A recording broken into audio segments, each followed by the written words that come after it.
মেদিনীপুর বিধানসভার উপনির্বাচনের ফলাফল নিয়ে কোনো আলোচনা হয়েছে? গোটা রাজ্যে যে আলোচনা হচ্ছে, তারপর তারা রিপোর্ট দেবে। আমরা যে 6টি কেন্দ্রে উপনির্বাচন হয়েছে সেখানকার জেলা কমিটি সেই বিধানসভা কেন্দ্রে যারা কাজ করেছে তাদের অভিজ্ঞতা জেলা কমিটি করে আমাদের কাছে পাঠাবে।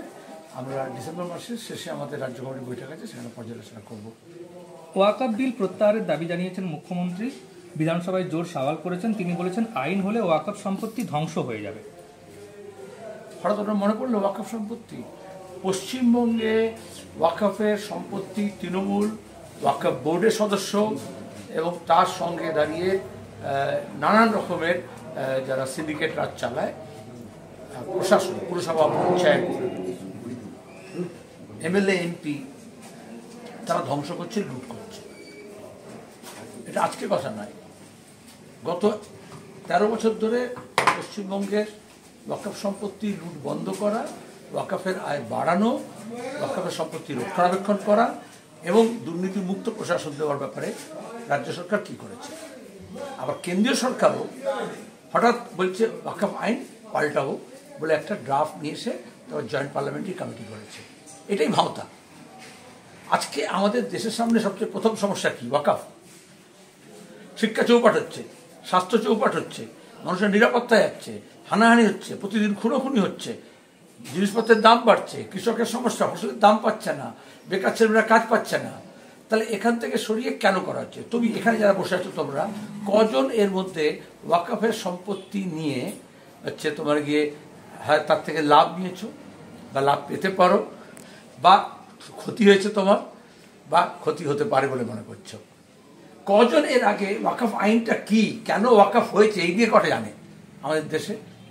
মুখ্যমন্ত্রী জানেন, মমতা নেই জানেন, সংখ্যালঘু দপ্তরে তিনি মন্ত্রী হয়েছেন।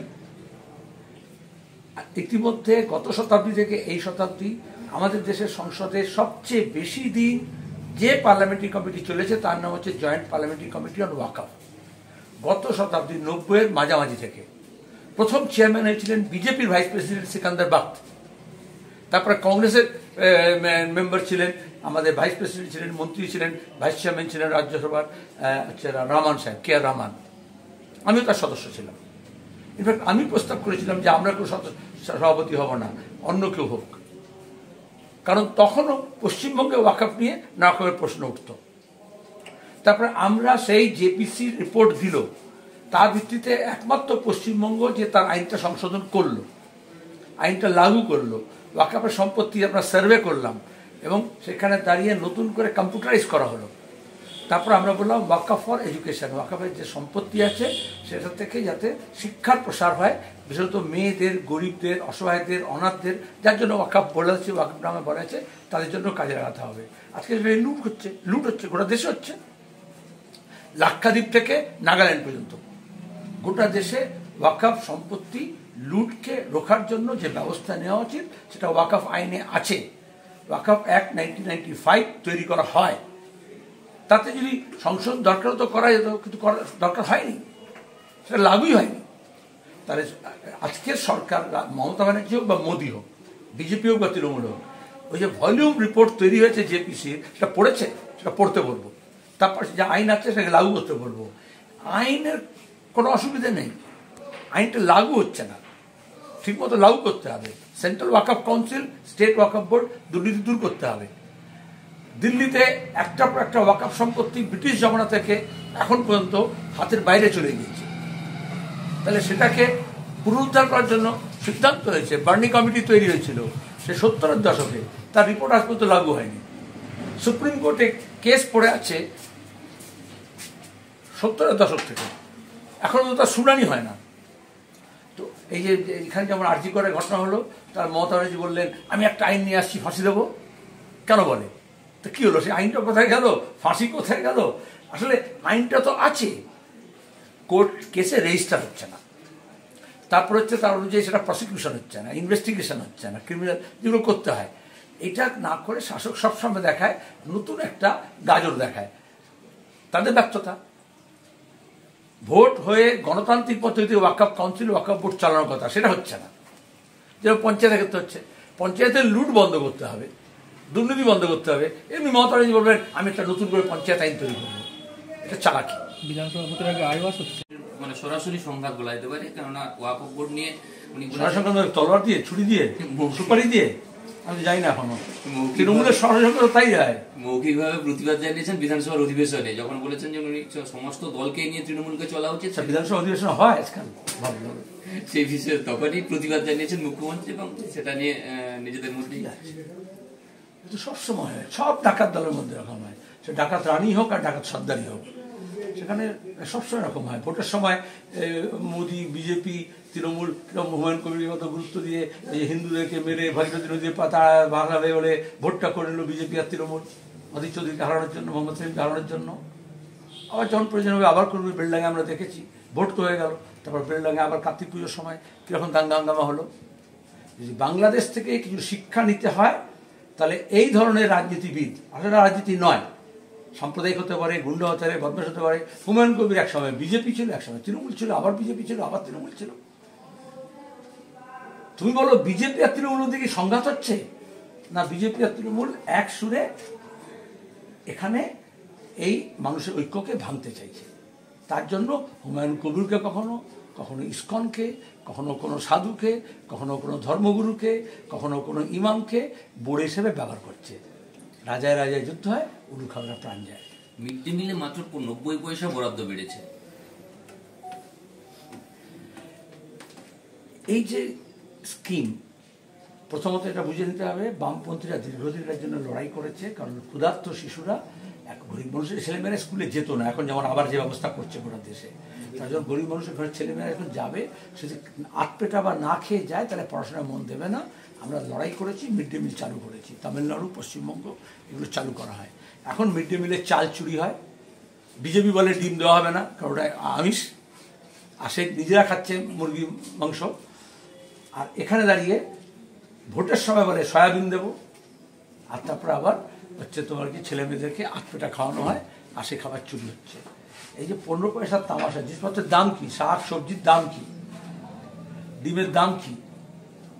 যখন মিটিং হয় এখানে ডিএমএ অফিসে হোক, মমতা ব্যানার্জির প্রশাসনিক বৈঠক হোক, আর মন্ত্রিসভার বৈঠক হোক, আর যখন দলীয় বৈঠক হয়, তখন দাঁড়িয়ে যে খাওয়া দাওয়া হয়, যে মেনু হয়, তোমরা মাঝে মাঝে লেখো, অমিত শাহ যখন আদিবাসীর বাড়িতে এসে যখন খায়, যেরকম দেখানোর মতোই হোক, বা মমতা যেরকম ভোজন দেয়, বুদ্ধিজীবীদের মিটিং করে যে মেনু তোমরা ছাপো, আর তার সঙ্গে মিড ডে মিল, তাহলে কি আসলে যে গরিবের ঘরের ছেলেমেয়েদেরকে মেরে ফেলার চেষ্টা করা হচ্ছে। শিক্ষা না দিয়ে, স্কুল বন্ধ করে দিয়ে, মিড ডে মিল খাবার হোক, বই হোক, খাতা হোক, পরীক্ষা হোক, সব ব্যাপারে দুর্নীতি। দিকে দিকে বিভিন্ন দিকে জলাভূমি বোঝানো হচ্ছে, জনপ্রতিনিধিরা মানে এখন কি ফেল, বাধ্য হয়ে প্রশাসনকেও সেখানে, মানে প্রশাসনের দ্বারস্থের সংখ্যাটা এবার বাড়ছে আস্তে আস্তে।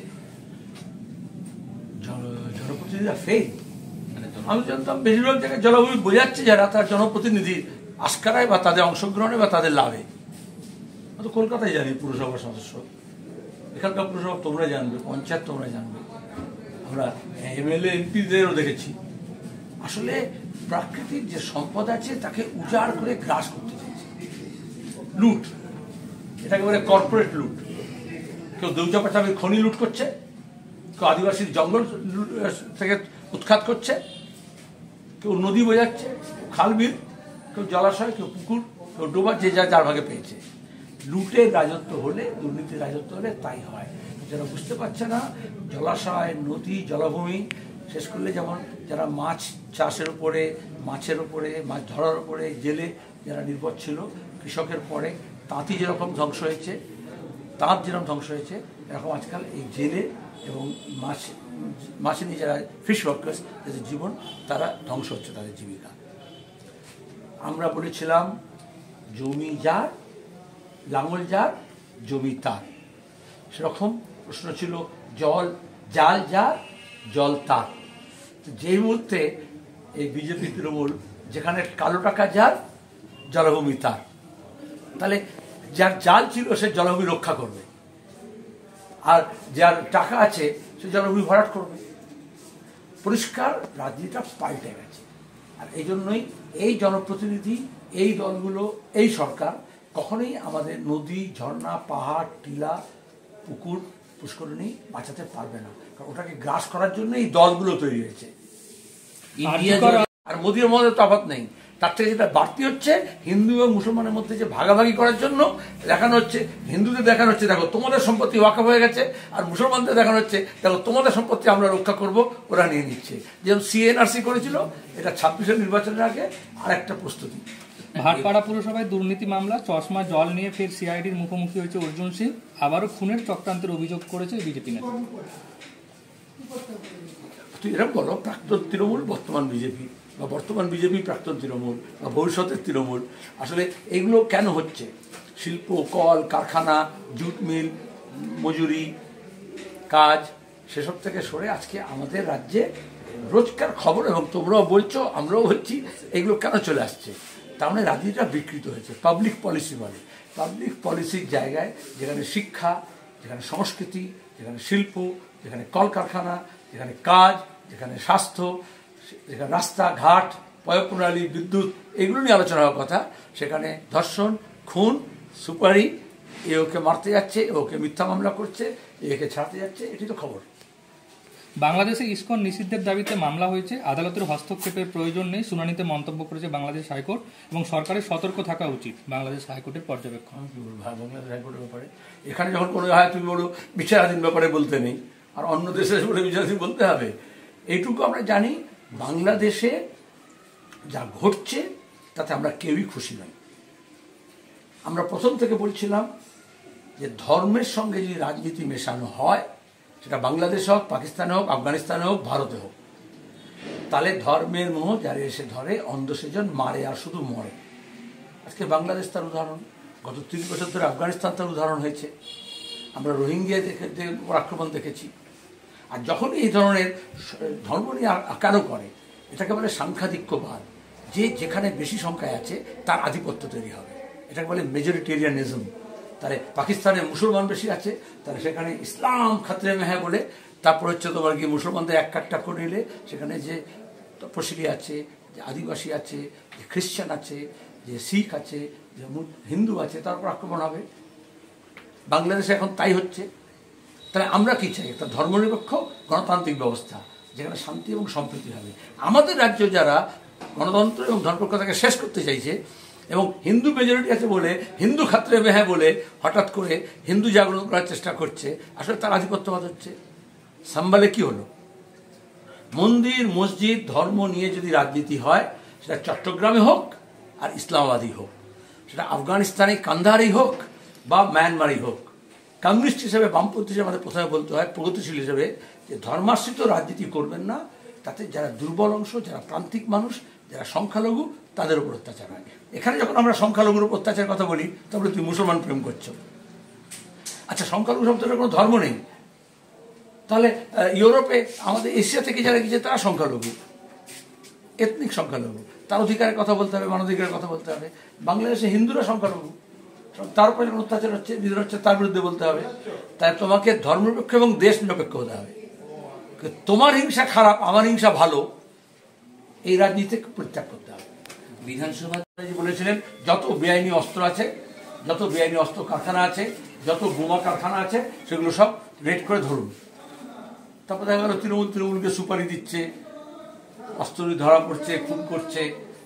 যখনই তোমাদের এখানে পিংলা থেকে আরম্ভ করে সর্বত্র যখনই কোনো বোমার কারখানা বা বিস্ফোরণ হয়েছে, তখন মুখ্যমন্ত্রী বলেছেন বিয়ের সিজন, এটা হচ্ছে বাজি তৈরি হচ্ছিল। তো উনি তো নিজেই এই যত রকমের দুর্নীতি আছে তার তো উনি হচ্ছেন ফাউন্টেন হেড। সেখান থেকে শুরু হচ্ছে। গঙ্গোত্রী থেকে যেমন যমুনা বেরোয়, সেরকম মমতা ব্যানার্জি আর তার ভাইপোর কালীঘাটের বাড়ি থেকে এই দুর্নীতির স্রোত বেরোচ্ছে। চিকিৎসকদের হুঁশিয়ারি কি এর জন্য? থ্রেট কালচার কাকে বলে? থ্রেট কালচার কাকে বলে? কলেজে, পাড়ায়, পঞ্চায়েত এলাকায় থ্রেট করছে তৃণমূলের চুনোপুটিরা, আর বিধানসভায় দাঁড়িয়ে মমতা ব্যানার্জি থ্রেট করছেন, নবান্নে দাঁড়িয়ে থ্রেট করছেন বাকিদেরকে, সবাইকে। তোমাদেরও মিডিয়া, সাংবাদিক, সংবাদ অ্যাঙ্কার, সংবাদপত্রের মালিক, সম্পাদক, সবাইকে উনি থ্রেট করেন। কখনো পুলিশকে দিয়ে, বিজেপিও করে, ইডি সিবিআইকে দিয়ে, তারপর তোলে, তারপর কর্পোরেট ফান্ড তোলে। এই প্রাইভেট হাসপাতালগুলোকে তিনি শায়েস্তা করবেন বলে বড় বড় কথা বলেছিলেন। তারপর সব কটা প্রাইভেট হসপিটাল বলছে যে তারা তোলা দিতে বাধ্য হয়েছে তৃণমূলকে এবং মমতা ব্যানার্জিকে। আমি পরিষ্কার বলছি, অভিযোগ করছি। ইন্ডিয়া জোটে তৃণমূল আছে, কিন্তু আদানি ইস্যুতে তৃণমূল থাকছে না। প্রথম কথা আমরা এটাই বলেছিলাম যে তোমরা যেরকম একটা জোট বলতে যা বোঝাও, ইন্ডিয়া জোট সেটা এরকম নয়। ইন্ডিয়া জোট ছিল বিজেপির বিরুদ্ধে ধর্মরক্ষক বিভিন্ন দলগুলোর একসঙ্গে একটা মঞ্চ। সেখানে বিজেপির বিরুদ্ধে সতেরো ঘুরে যাচ্ছে কেন? তৃণমূল কবে বিজেপির বিরুদ্ধে? কোন প্রশ্নে বিজেপির বিরুদ্ধে? কোন নীতির প্রশ্নে বিজেপির বিরুদ্ধে? যা বিজেপি তাই তৃণমূল। আমি জানি না শুভেন্দুকে তোমরা কি বলো এখন? তৃণমূল বলো না বিজেপি বলো? 5 বছর আগে কি বলতে, 5 বছর পরে কি বলবে? এইসব ধাঁধায় গিয়ে লাভ কি? যোগা কাউন্সিলে পরীক্ষা ছাড়াই 20 জন নিয়োগ হয়েছে, সেই নিয়োগের দুর্নীতি ধরা পড়েছে যোগা কাউন্সিলে, যে পরীক্ষা নেওয়া হয়নি, একে অপরের বিরুদ্ধে। এখন মমতা ব্যানার্জি ঠিক করেছে যে পিএসসিটাই তুলে দেবে, আর তারপর হচ্ছে সরাসরি তাদের এজেন্সি ভাই ভাতিজাদের দিয়ে নিয়োগ করাবে। আমরা এই জন্য সুষ্ঠু নিয়োগের জন্য লড়াই করছি। যারা লড়াই করছে চাকরি প্রার্থীরা, তাদের পাশে দাঁড়িয়েছি এবং দাঁড়িয়ে শূন্যপদ পূরণ করতে হবে কেন্দ্র এবং রাজ্যের, এবং সুষ্ঠু নিয়োগ করতে হবে। দুর্নীতি মধ্যপ্রদেশের ব্যাপক কাণ্ডেই হোক, আর এখানে স্কুল সার্ভিস কমিশনেই হোক, আর মাদ্রাসা সার্ভিস কমিশনেই হোক, পিএসসিতেই হোক, আর ইউপিএসসিতেই হোক, আসলে সাধারণ ঘরের ছেলেমেয়েরা তার যোগ্যতা অনুযায়ী কাজ পাবে না। যাদের টাকা পয়সা আছে তারা টাকা পয়সার বিনিময়ে হয় তৃণমূল না বিজেপি নেতাকে টাকা দিয়ে, আর পুলিশের চাকরি হোক, ডব্লিউবিসির চাকরি হোক, বা আইএএসও তুমি দেখেছো একজনকে শাস্তি দিতে হয়েছে। আবার শূন্যকে ডব্লিউবিসিএস হয়ে মমতার কাজ করছে, এরকম লোক আছে। সুতরাং দুর্নীতির বিরুদ্ধে তোমাকে মুখ খুলতেই হবে।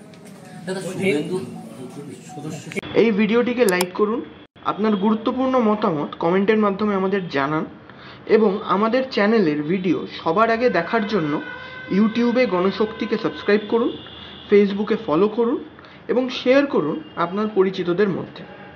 আমাদের চ্যানেলে আপলোড হওয়া ভিডিও নোটিফিকেশন পেতে বেল আইকনটি ক্লিক করতে ভুলবেন না।